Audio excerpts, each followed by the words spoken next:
Cake decoration is a well respected sugar art. Wedding cake decoration is highly admired as a culinary art.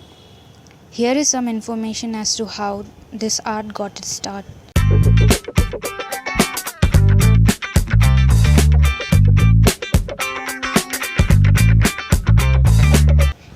Cake are decorated in order to increase the aesthetic appeal of the cake and to provide a decorative flourish.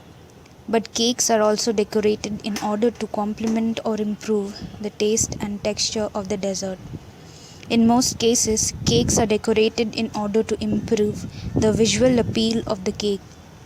The history of cake decorating can be traced back to the mid 17th century in Northern Europe. It was during this time that cake decorating began to establish itself as a common practice, and it was specially used in the northwestern provinces of Europe. Cake decorating spread quickly in popularity throughout the continent. Cake decorating can be as simple as icing a cake with buttercream. Cake decorating can involve simply sprinkling a cake with ice sugar or decorative sprinkles.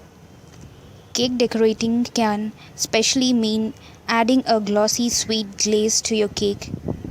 Although cake decorating is a versatile art that rewards risk and creativity, there are certain methods that almost all cake decorators abide by. Here are the most common types of cake decorating methods and a brief overview of the basic technique the different methods tend to employ. The Wilson method. This cake decorating style mainly uses buttercream. It was developed in the United States during the mid 20th century. The Wilton method quickly became one of the most popular types of cake decorating technique because it allows beginners to move through different levels of expertise and design. The Lambeth method. This traditional cake decorating method uses an overpiping technique. It is known as a complicated technique that uses royal icing piping on cakes covered in fondant.